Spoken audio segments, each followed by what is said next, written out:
You're listening to Through the Dark Woods podcast, and I'm your host, Josia Tamira Crossley. If you're looking for support to work with your own grief or training in how to support others through grief and trauma, or would like to find out more about our amazing online community, check out darkwoodsofgrief.com. So I am here today with Ning Tendo.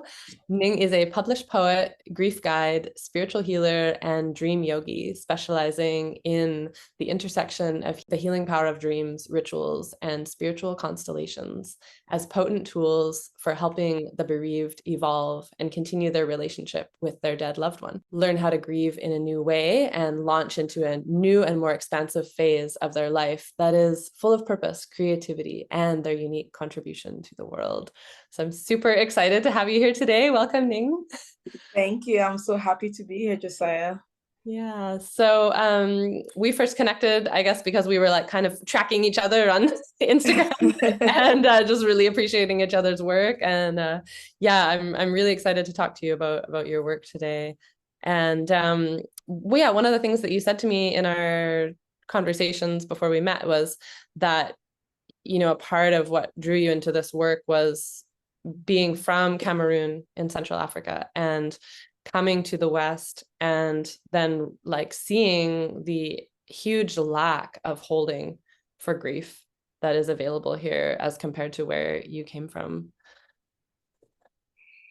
Yeah, so it's so interesting. So I'm from Cameroon, Central Africa, and I've been in the US now for almost 20 years. And, coming from Africa, like in the media and in life, you have a lot of talk about people from Africa, like that continent being backward, being more primitive. And I feel like growing up, I always sort of like this my culture, but then I really found like the importance and the value in it after my mother died. And so what happened was she died in the US and we had to like fly her back home for the funeral. And through that whole process, I realized that like, like the culture, my African culture is really steeped in rituals, like community and personal rituals, which are really there to help the living people move on with their lives and to also help the dead transition. And really, we really believe that death is the end of a life, the relationship. So everything in the rituals is around that. And so, for example, like when I went back home, we have this whole ritual where everybody comes to your house. Like you have like hundreds of people at night, like at midnight, and we have like what you call professional like criers, like people who just scream and they go nuts, they roll on the floor. And I found that was a huge process because when I was young I never understood that, but now I understand that was a process to make the person who's bereaved to feel safe to go into pain. And in the beginning, like when you have that wild, it's completely chaotic, it's wild, it's primal, you really don't know how to contain or even how to have that move through you. And I remember being so afraid that if I started crying, I'm gonna die. Like I was gonna be consumed by grief. And just having people there who were just screaming and holding that container gave me permission to kind of like just let it rip and go wild. That's an example of a ritual that we have, that really supports the grieving people. And then you also have a bunch throughout the funeral. You have a funeral dance for the dead where you dance with masquerades around the grave. You have a bunch of different rituals with family members that help you mourn. And you have like a whole year of a year-long period where the whole community supports you. So you would wear things like a grief band on your chest with your person's face and their date of birth and death. And when people see you in everyday life, they know that you're grieving, and so they really treat you very gently. So it was so nourishing. And to come back to the US 5 days after, I have never felt that lonely, and empty before. And so that really made an impact on me. Wow, that's amazing. So you got to go for like home for 5 days, Yes, be yes, totally immersed in that yes, like support, and then I can imagine that would be so shocking to come back to yes, the US. And yeah, wow, that's yeah. yeah. And yet I think like it's so interesting because I think most people experience that, but they don't know they're experiencing it because they don't have anything to contrast it to. Exactly. And it's really wild because in Cameroon, for example, like when you have somebody die, like people are coming to your house literally every day for a year. And they're bringing you food, they're coming to visit with you and sit with you. Like it's just this whole container. Like even like so we have like a market days where we go to buy like produce from the market, and like people would haggle and try to cheat you, like get the best price. Yeah. When you're grieving, everybody knows, nobody tries to do that. Even at work, people like give you less work to do.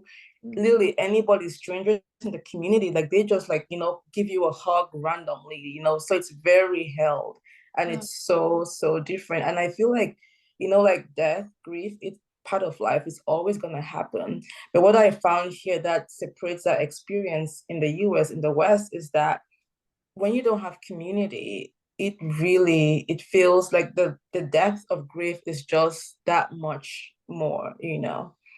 Yeah, absolutely. Wow, that's so profound. So, how did you cope? Like, how did you when after your mother had died and now you're back in the States on your own, Right, 2018, so like 5 years ago. right. How did you what did you Cool. do? Yeah. So the great thing is that I had always been somewhat, and this might sound morbid, but I've always been interested in death.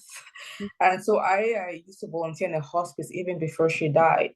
And I had a very deep spiritual community. I had just joined a grad school. And as part of that program, I met my spiritual teacher, which I've been with now for the last 6 years. And so I had this deep community.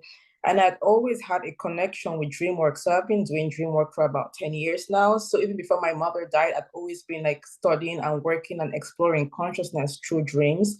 And I used to practice lucid dreaming and dream yoga even before she died. And so when she died, about 2 weeks after she died, while her body was still in the morgue in Maryland, she visited me in a dream. Mhm. And we walked down a path, and I remember being so angry and mad at her. I'm like, why did you die? Like, what is this? And she told me like very calmly, like, oh, it was part of the plan. And the plan was perfect. And I was so pissed. I'm like, really? I'm like, I wish you'd have asked me about this plan. So, but that dream again just really solidified, that connection that she's still there, she still exists. And really, visitation dreams, they don't negate the pain, but they give you like some kind of context to balance out like the finality of death. And so through that, it kind of like helped ground me with my process. And my spiritual teacher, he pulled me aside one day and he's like, Ning, you need to allow yourself to be sad. Like go lock yourself in a room for 3 months and be sad, or else you're gonna wake up at 50 with a midlife crisis. And so I did just that. I just like literally for over 3 months, I had like what I like to call like crying sessions, like where I would sit with grief, like every day for about an hour. I would just sit. And I've also trained in shamanic breath work before. And so I will use those practices to really move into those spaces of grief. And I will use poetry Mhm. to kind of like explore the different faces, the different images, the emotions in grief. And so that was really my process with a combination of dream work to really process, and go through the pain. So it took, yeah, I was really in deep for about 6 months. Okay. Wow. And you made a container for it for yourself. Like Yes, I did.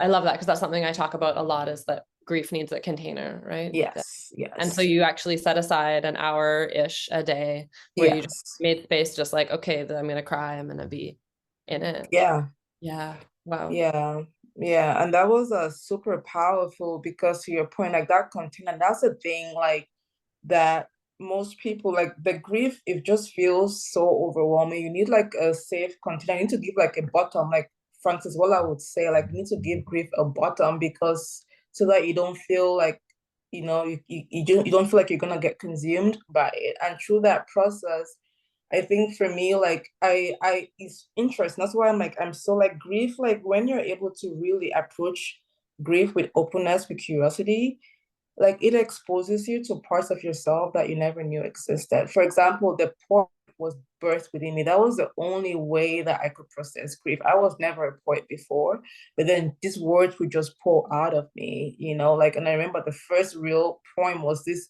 I was so angry at God, at life, the universe, whatever I want to call it. And I was so pissed. I'm like, why did my mom have to die right now? And I remember I grew up Catholic, and so like with the religion, you grow up and it's like you're gonna go to hell, you can't curse God, whatever. But that was what I was feeling so intensely in this moment. And at some point, I'm like, whatever. And I wrote this poem like when God was a dictator, and it was just this explosive rage. But then as soon as I put it on paper, everything, like my body just deflated, like it was just released, and I just felt this full, big breath, and at that moment it wasn't about any of my beliefs about God. It was like a part of me in that moment intensely believed that this was so unfair and I needed to express it and give it a face, like make it something outside of myself, something in the world. And so doing that really helped me to like release and really evolve that rage. And Mm. pretty much over the next month, each time like poems like about guilt, regret, and over time they became more gentler and softer, so there's like a softer faces of grief, like, contemplation, like nourishment, like compassion, those type of things. Yeah. Wow, it's so powerful. And I love that you're talking about anger because Yeah. I think we often make it not okay that we're feeling anger when we're grieving. Like we're supposed Yeah. to feel sad only. Yeah. Yeah. So that Yeah. you Yeah, make no, I feel like so grief, like I like to say grief has many, many faces, and depending on at what moment, and grief is very multidimensional. It's very physical, it's emotional, it's cognitive, it's psychospiritual, it's existential, all of these different faces. And the thing is, it could be anger or rage one day, it could be this deep, overwhelming sadness, which people mostly associate grief with. It could also be like numbness, like not being able to cry. It could be, memory loss. You can't remember memories. I remember I lost memories of my mom for like 3 years. I couldn't remember any of the good memories. Like I literally could not access them. Like there are all of these different ways that grief shows up in our lives. And the key thing is being able to sit with the grief, like however it's expressing, and give it space to express itself. And through holding space for whatever is showing up, it can then evolve into something else, Like, and rage, anger, that's like a huge part. And for me, like poetry was a big way to work with that kind of primal emotion, because you want to approach it from the side, like, from a safe psychological distance. You don't want to go forward because they can obliterate you. Another beautiful way of working with rage or anger is like dream work, where, like in the dreams, you might see like a volcano exploding, or you might see like something like, like a fire. And all of these are different ways that there are images that help you to kind of like, see that rage and have it move through you. Mm, wow. Yeah. Yeah. So what kind of thing, yeah, so like fire, explosions, those kind of things tend to represent anger or rage in dream. Yeah. Yeah, yeah. And what other kinds of like, is there sort of like common themes that you see in dream work with people who are in grief? Grieving. Yeah. Yeah, and it's funny because like the dreams really reflect where you are on your journey. And so in the beginning, most people are having like what I like to call release dreams. So it's basically the dreams are trying to help you, because when we just like lose, like when you hear the news that your person is dead, like this information basically is incomprehensible to your sense of self. And in that moment, like pretty much everything stops, and memories really get repressed. Like you cannot deal with it. Like you just, everything just stops. And so what happens is like these dream images start bringing up images for you to start being able to process this, this news, this new reality in a way that's safer for you. And so, for example, people might experience a lot of like, they call it nightmares, where your person, like your loved one, is alive and then they're dead again. Like you're burying them in many days. Like I remember I had those dreams like where my mom will be alive and I'll be super happy, and then she would die again. People also have ways in which they might see they might see their loved one when they're sick, like they were sick, or they might talk to them. And they're just like sort of different dreams for visitation dreams. So the dreams where you're trying to psychologically process like the death. With the sadness, if you cannot like access sadness, you might see a dream in which you have like a tsunami, a waterfall. And these are the ways that like the dream is trying to bring forth, like the different images of like the sorrow. You might see a dream where it might be like a dream where somebody is stealing something, and this is like where it's trying to show that maybe you've lost something. And this, so it brings images that are a little bit softer and sometimes more impersonal. so that you have more space to be able to like kind of like turn towards this very difficult content and begin to process it. Wow. And Yeah. is there specific ways that you have people work? Like, do you have people like write down their dreams when you're working with them, or like how do you? Yes. Yes. And so the key thing is in the beginning, like the key thing is like, and it depends on people because it's always harder in the beginning because to dream, you have to sleep. Mhm. And when you lose your loved one, like your whole system is out of balance, like everything's out of balance. You're in like stress response because people are not sleeping well. So the important thing is really to have practices to help ground people and to help pretty much bring back your nervous system and your body into homeostasis. And like you talk with nature, nature is amazing to do that, having like being in nature, like having grounding practices where you connect to the earth. And that's one way. And so there are different things to do to be able to remember your dreams. But then when you bring forth the dreams, there are different ways to work with the dreams. So there's a lot of different ways that people work with dreams, like using like Jungian therapy, where you're able to like you write down the different images in the dream and then you see what associations come up. But like I use a deeper spiritual practice where I tune myself to the consciousness of the dream. And then basically the dreams are internal images that we hold within ourselves. And you can communicate with those dream images. You can have them tell you what the message is, why they're here, and what they're trying to communicate with the dreamer. And it's like learning a new language, you know? It's like almost like if you go to Germany or some other country and you see the language, the German language, you might have to use a dictionary to interpret everything. But as you learn that language, you become fluent.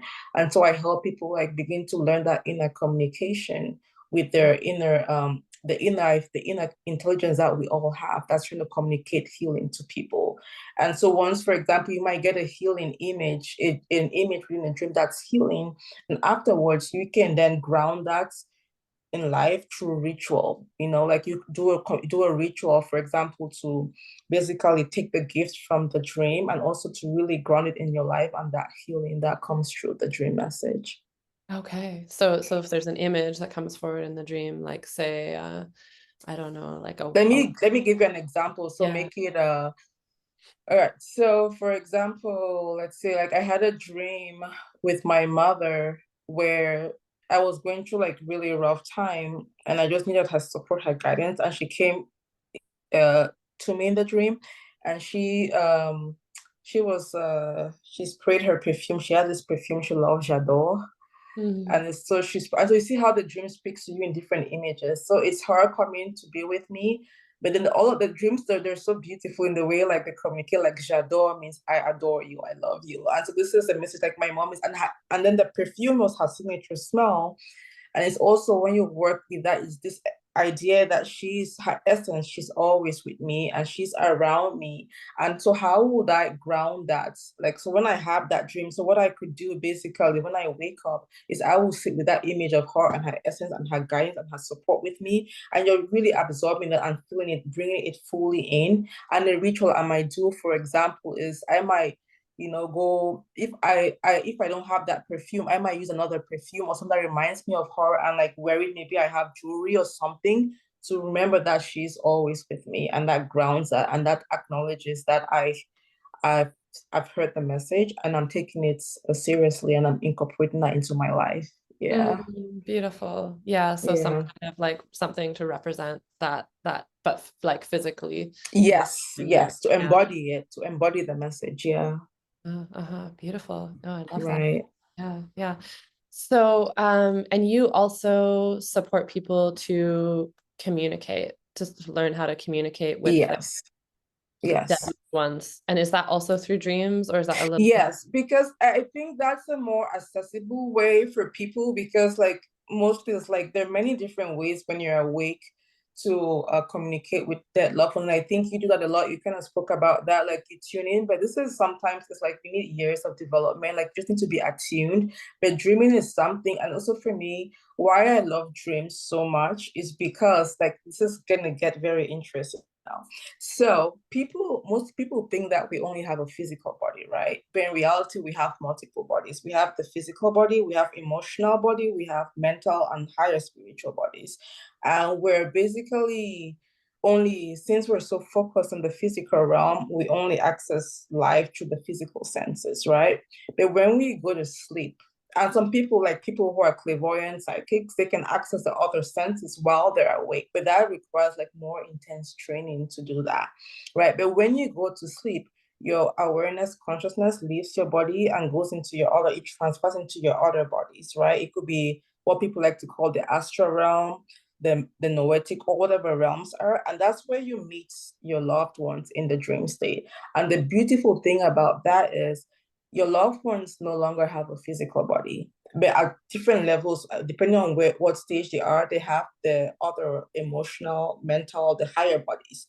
And so when you meet them in that space, it's almost as though, like when I meet my mother in the dream and I hug her, it feels as though I'm hugging her in real life. It's she's corporal, she's tangible, it's real. And that way you can really connect in a way that feels really nourishing for you. You can talk to them, you can ask them questions. My mom is such an active part of my life where, she shows up at all really key moments and in everyday life, like literally like last week I had this issue and I was like, I need you right now. And she came in and she really cheeky. She's like, yeah, maybe you should get a job. Like she was just like really, so she messes around. Like I had a relationship and she's like, have you told your dad? I'm like, no, she's like, yeah, don't tell him yet. And so it's like, it's that kind of, that kind of connection.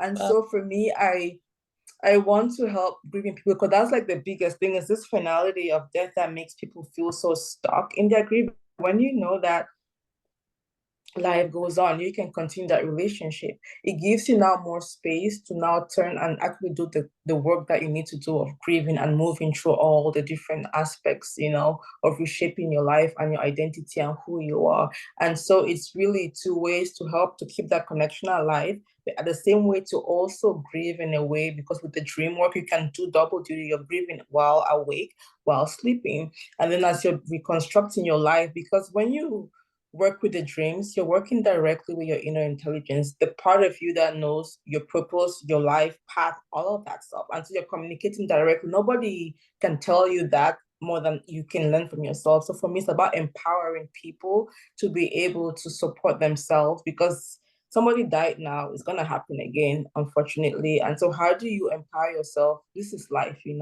How do you empower yourself to move through life in a way that's more relational, and not so afraid of death and of grief.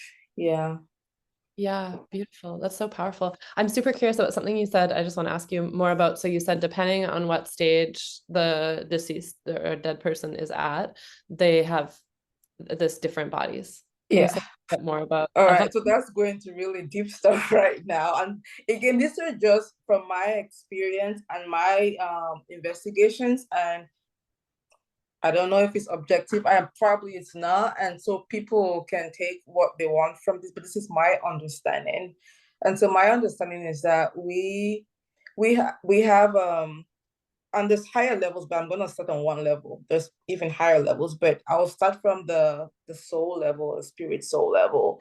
And depending on people's beliefs, I believe and I've in reincarnation. So when you come to take a life, like when you come to start life, you have the soul, and for a new life, you have a personality, like you're born into life, you have a personality, but that comes with your physical body. You have an emotional body and a mental body, and that's part of your personality for a lifetime. And emotional body is like you're hearing, that's how you experience emotions. That's how like people like an empath or a clairvoyant, you can attune to a person's emotional body. That's how you can feel their emotions. Same thing with people who can tell you what you're thinking, all that, they can attune to your mental body. And so those bodies, we have that in this life and we move through.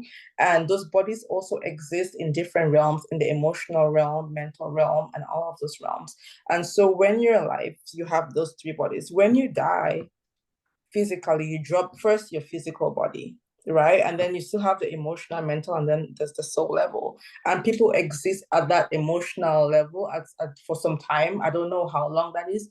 And then you drop your emotional body that dies. So then you go to the mental body, and ultimately you go back into soul before you take a new reincarnation. So that's like that. Like I said, like I don't know how long it is. It's like they're different deaths, but ultimately it's like this whole process of birth and rebirth.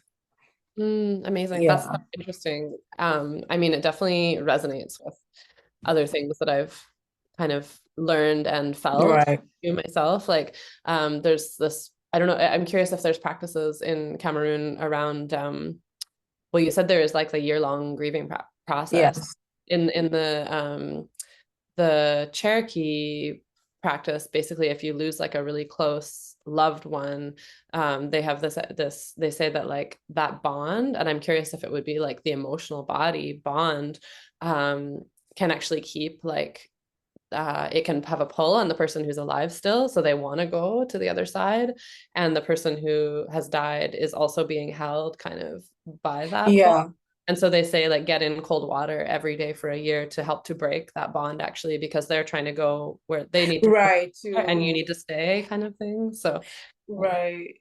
Yeah, so not like we don't have like tradition specific to that, but definitely like we like to say sometimes like that the dead like they need a river to cross over to the other side. So you want to cry them a river, like so they can go and sail over. But from a deeper spiritual perspective, yeah, definitely the more attached you are and the more you kind of like like that not being able to move on, it kind of like also has a pull on your loved ones, and so they might take longer in that emotional and mental realm before actually making their full transition over. And that's why in dreams you can really see the state of where your loved one is in their process, because in the beginning, the dream, like I remember my mom when I would visit with her, like I used to have a lot of psychological dreams, but she was still making her transition fully.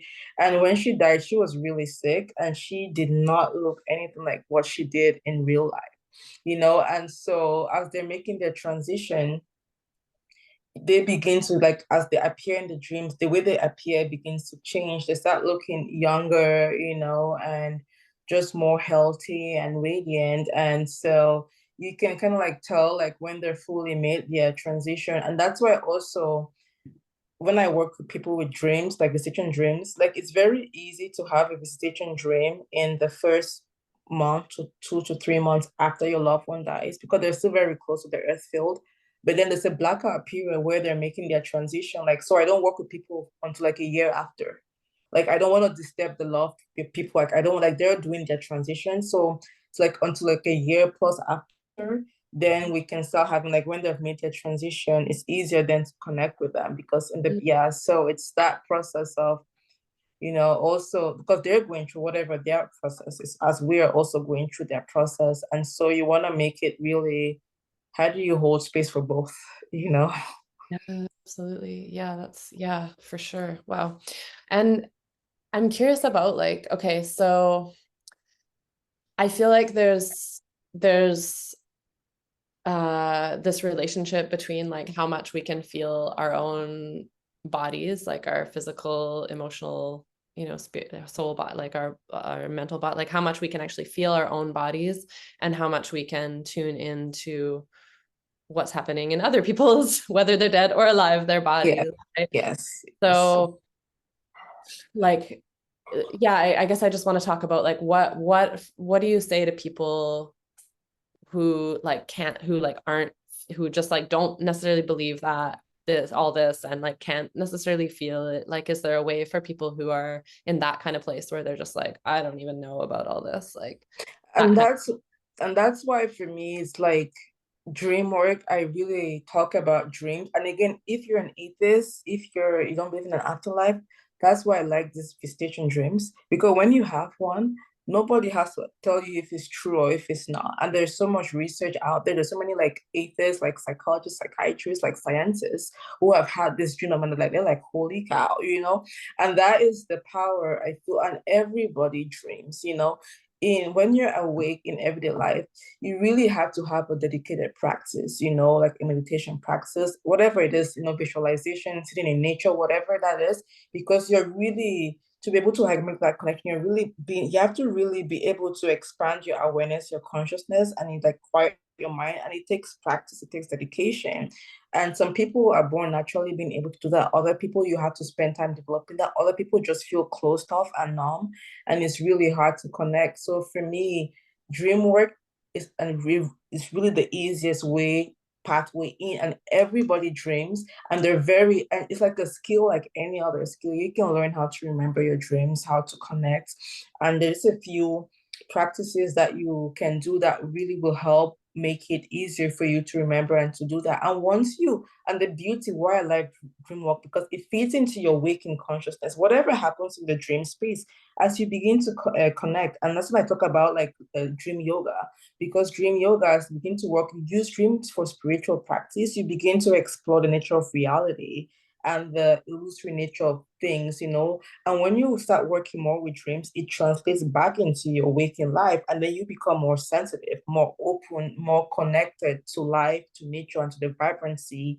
that's really all around us. So it's like this kind of like feedback loop that happens. Yeah, beautiful. Yeah, I'm glad you mentioned that like you said, everyone dreams and there's practices to be able to like do you work much with people who just don't Yes. remember their dreams? Yes, And because that's like the basis. Most people say they don't remember or they don't dream, and that's like the average person. And really, there are just a few like practices, like a few things. For example, like if you want to work with dreams, like a few lifestyle upgrades, and there are periods depending on what's happening in your life. Like whenever, like for example, like right now, it's gonna be the Day of the Dead, November 1st to 2nd. So it's a really auspicious time to connect with your loved ones. And so I'm setting like an 11-day ritual to reconnect.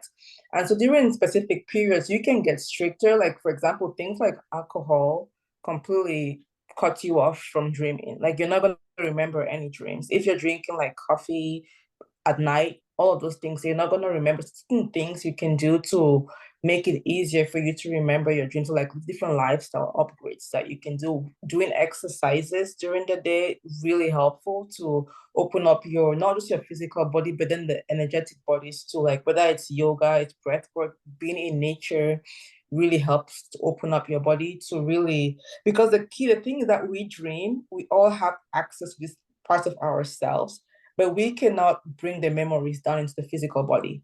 The physical container is not clear enough. And so when you come back with the dreams, it gets distorted and you're not able to retrieve them. One, like if you want to look at it, the first thing I will say to anybody's intention is the most powerful thing. Just the fact that you say, I intend to start remembering my dreams and getting a dream journal, that is like, it seems very simple, but it's super powerful because you're speaking directly to life, the universe, and like basically energy is growing where your attention goes. So just valuing your dreams, it really opens up the door. That's the first thing.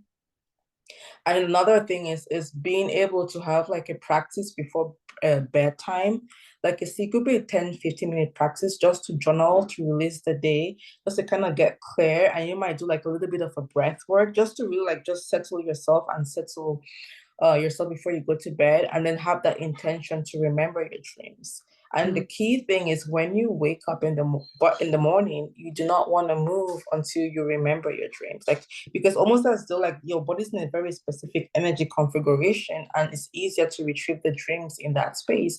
And you want to be able to like just open yourself to remembering the dreams, and the images will start coming true. And you want to stay there till you're able to rehearse the dream, right? Like it's like little, like almost like a little like a knot, and you're like unwinding the knots. As you sit in it, like little images come true, and as you rehearse them, more images come true. And when you have enough, you write it down.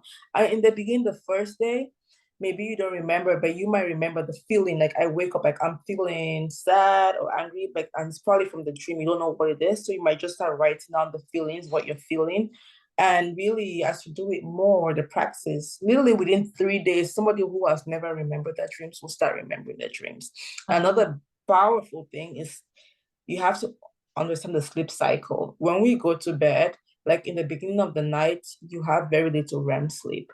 Towards the morning, like after about 5 hours, 6 hours of sleep, you have a lot more REM sleep. So if you're not sleeping more than 7 hours, that's why, because you're probably having dreams in the time when it's like deep sleep. So it's very hard to retrieve them closer to the morning period. So you have to be sleeping enough to be in that REM phase to be able to recall the dreams. And like these practices, really simple practices, and you're gonna like literally, person can go from remembering no dreams to remembering multiple clear dreams in the space of 1 week. And the more you're aware and mindful in your life, the more vivid and coherent your dreams become. Like you become like every night, like I could really write down 10 dreams a night. Like I have movies, and so it's just that practice and that intention.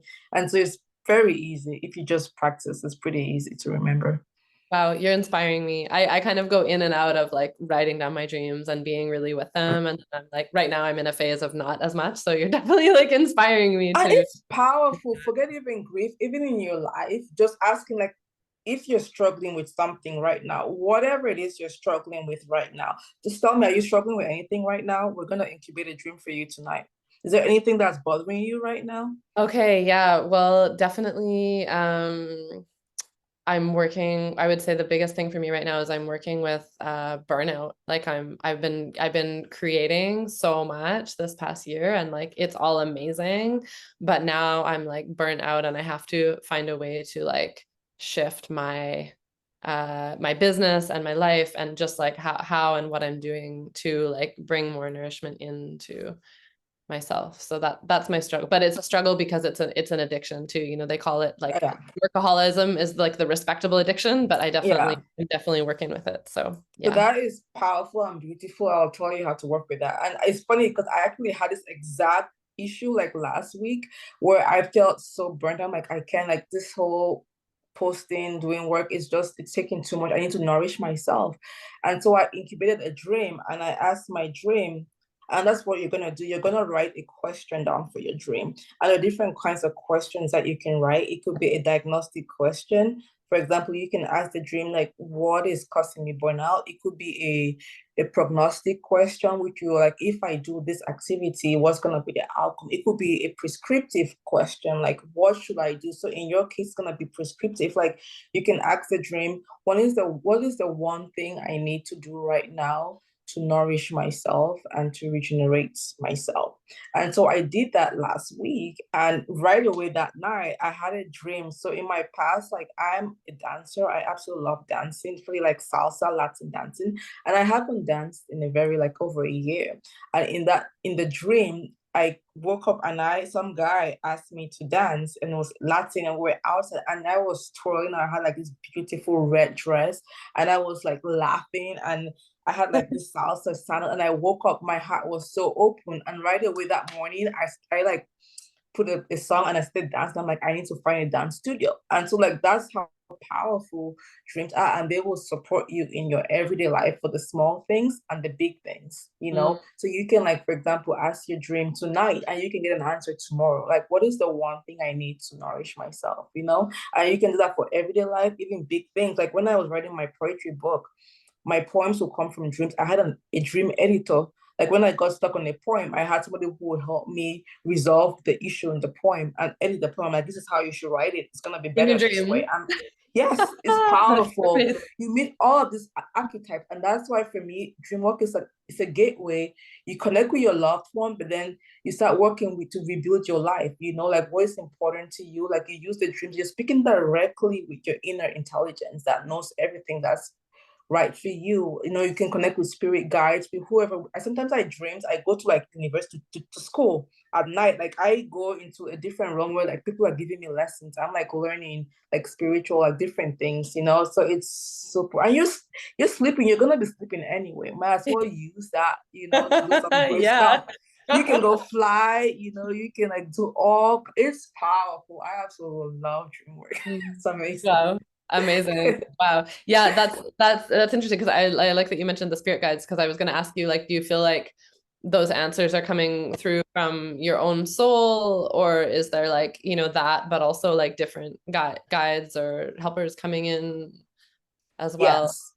Yes, and they're different helpers, they're different guides. And in the beginning of my journey with spirituality, I was very much ascribed to the spiritual guides and working with them. But right now, for me, I'm going directly to source field, to the God field, to the creative intelligence, to my soul essence, because those people can help you, but again, there are different levels. In like the same like even that you're learning in school, you can have like a mentor. Like let's say you're in university or in high school, you have like a how do you call those people, like a PA?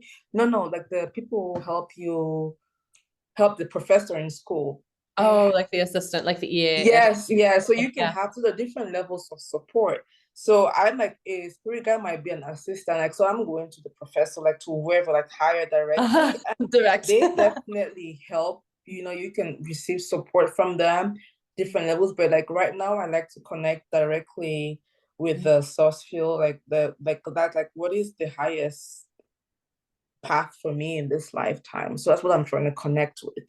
And Mm, so, but there you can connect with guides with, and like my mom said, I'm like, give me, guide me or whatever, or my grandmother. So it's yeah. really, so Mm. it's really what, like everyday stuff, it's really what, who you want to, and you can reach out to specific people or just leave it open to the dream to give you whatever support that comes through.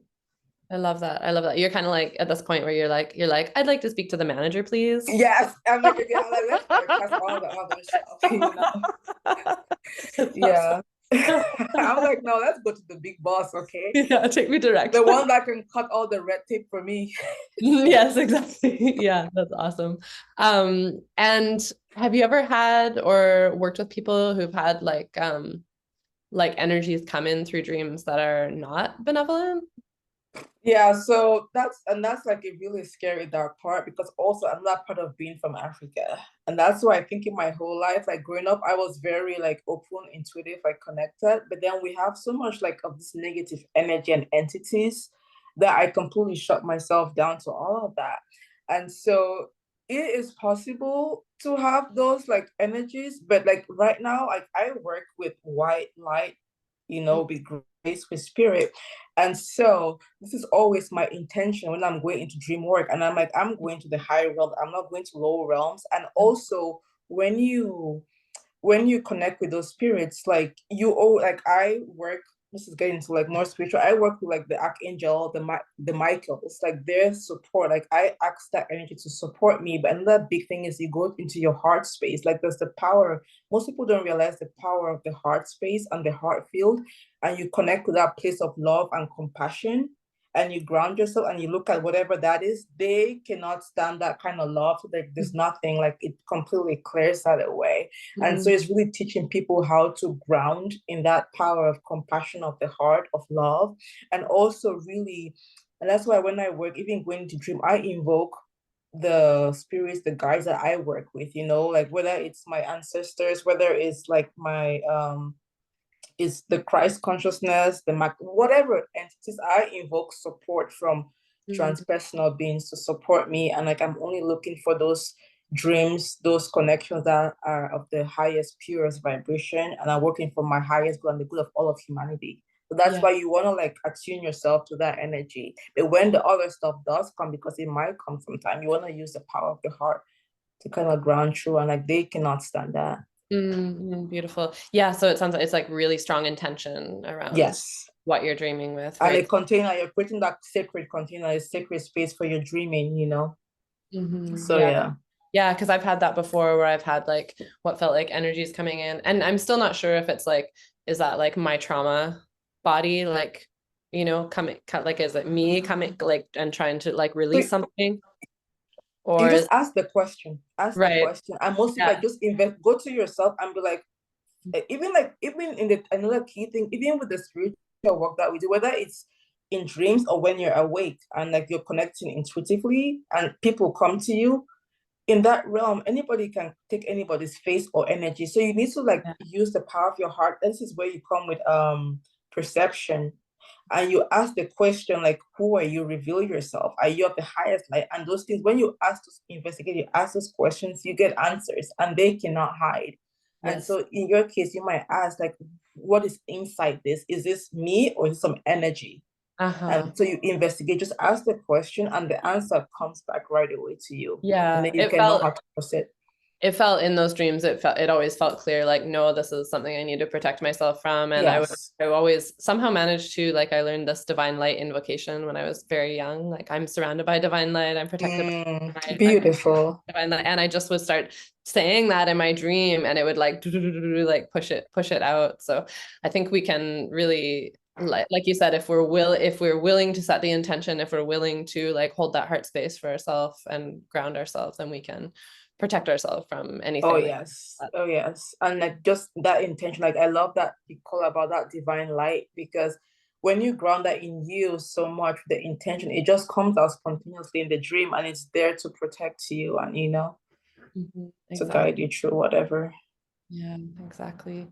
Wow, this has been an amazing conversation. Yeah, thanks. I think we went to places I never expected to go, but yeah, this has Uh, been wonderful. yeah, thank you so much. I'm just like, wow, this is what a blessing to speak with you today. And wow, you carry such a strong and powerful and heart-filled body of knowledge that you're bringing into the world. So if people are interested in getting in touch with you, or like what are the different ways that people can work with you, and how's the best way for them to get in touch with you if they're interested? Sure. And again, just thank you so much, Josiah, for having me here. Like, I really, really connect with your work and the heart of your work and like the rituals that you do. I'm really just creating this safe space for people to just grieve, because I think that's what we need so much right now. And I'm always super grateful and so honored to be in the presence of people who do this work, because this is super hard work. It's difficult work.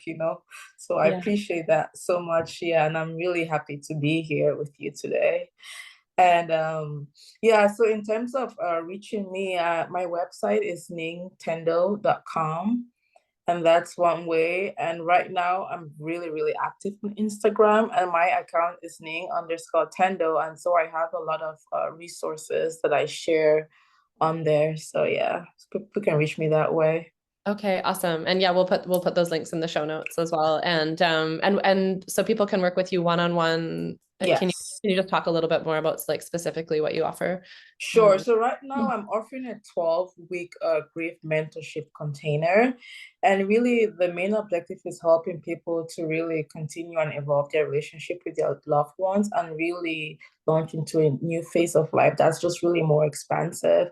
And so the way I work through that is really, when I work with somebody initially, the first step is really just context, is really helping people understand what has happened to them, because I feel that grief really injures you at all levels. It's multidimensional, physical, emotional, mental, existentially. And so really understanding the ways in which grief has injured you.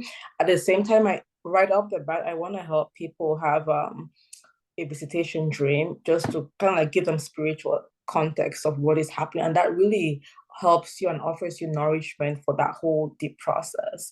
And then after that, like I work with people in the second phase, like helping you to cope with the different symptoms that you have. And this really begins, you begin to like develop a practice within yourself, like a grounding practice to stabilize yourself when you have a panic attack or anxiety attacks. How do you self-soothe? How do you help yourself go back to sleep? And the third phase is where we really go into like digging, like creating a container for you, because most people end at coping, but they never work to really heal and integrate the grief, and help it evolve and transform. So in the third phase, I really help people create a container. We still have dream work to work through different themes in grief, and sometimes in grief, it opens you up to like, you might have lost your loved one, but then this grief basically, it rips almost like your defense mechanism. And so all your old wounds come to the surface, all other old grief, like that time that you were slighted, any kind of emotional trauma from your past. You even sometimes have stuff that is transgenerational that begins to come true. And so working with people that way, using dreams and rituals and constellation work to really kind of resolve that. And the last piece is really helping you to evolve your relationship with your loved one. And I do that by basically, like, I have a process where we basically see, because I told you again, we have those four different bodies. And most times when we relate to people, we relate to them at either the physical, emotional, and mental. Physical level is where we're body to body. You're my mother, you're my husband, I'm with you in my daily life, I can hug you. Emotional level is I love you, but it's more transactional, like I need you, I love you so much because you support me, you give me love, make me feel good. Mental is where it's like a psychological or role, a level of like, you're my mother, this is what you should give to me. But there's that spiritual level that most people never really connect to. And so I work to help you evolve your relationship, because the physical body is no longer there for you. But how do you continue that relationship? And so we walk through all the different things that are between you and that level whether it's regret, whether it's guilt, it's sadness, and we work to integrate all of that so you can get to that space where you can really start having a new relationship with your person, like, and help connect with them even as you move forward in your life. So that's kind of like the way, the container that I have, and it's like a 3-month container I use to work with people. Okay, amazing. That sounds like, wow, like what a incredible support for somebody to have when they're in that, that time that, we all hope to avoid, and yet none of Yeah, us do. we do, Yeah. don't we? Yeah. Well, thank you so much for being here today. And wow, yeah, I'm so, so grateful to meet you and have this conversation. Same here. Thank you so much, Josiah, for having me here. Appreciate it.